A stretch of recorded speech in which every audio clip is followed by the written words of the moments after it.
सरकार इतना छपवा रही है कि जो परिषदीय विद्यालय हैं उस परिषदीय विद्यालय में भी 60 से 70% पुस्तकें उपलब्ध हो रही हैं। और वो कब उपलब्ध हो रही है?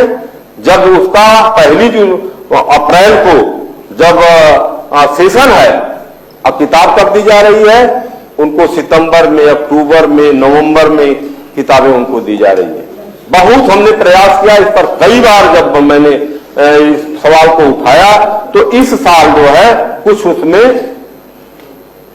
प्रगति हुई है, लेकिन वह किताब जो है प्राइमरी जो है मान्यता प्राप्त विद्यालयों में उपलब्ध नहीं है।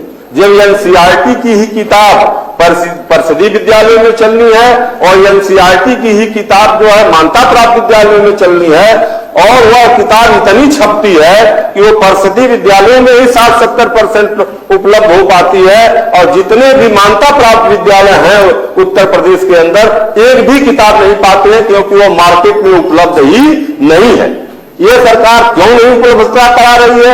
वो जो मान्यता प्राप्त विद्यालयों में बच्चे पढ़ते हैं, एनसीईआरटी के बुक से उनको पढ़ना है, जो है सेम पाठ्यक्रम है, तो ये पुस्तकें क्यों नहीं उपलब्ध कराई जा रही हैं? इस पर भी हमने जो है वहां हाई कमेटी में भी ये बात हुई थी जो है, और यहां भी कई बार हमने इस बात को उठाया जो है, लेकिन इसके बाद भी सरकार इस पर ध्यान नहीं दे रही है। और जो भी सहायक अध्यापक वहां नियुक्त हैं, वो सहायक अध्यापक और प्रिंसिपल नहीं है, वो तो क्लर्क है।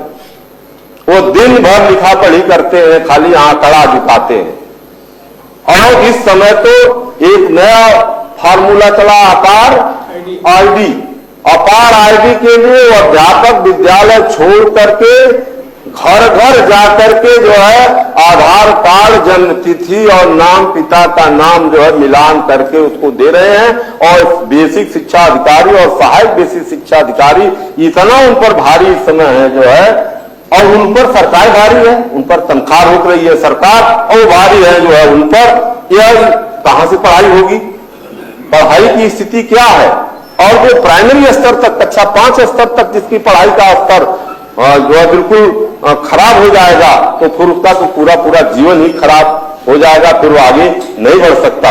इसलिए जूनियर हाई स्कूलों में और प्राइमरी स्कूलों में जो है जो अध्यापकों की कमी है, उस अध्यापकों की कमी को जो है तत्काल पूरा करने की व्यवस्था सरकार करे। माननीय मंत्री जी बैठे हुए हैं, सारी बातों को सुन रहे हैं, और मैं माननीय नेता जी माननीय मुलायम सिंह जी यादव को आज के इस डेट में धन्यवाद इस बात के लिए दे रहा हूं कि उन्होंने अपने मुख्यमंत्रित्व काल में 1400 जूनियर हाई स्कूलों को ग्रांट पर लिया, एक इतिहास कायम किया उत्तर प्रदेश के अंदर।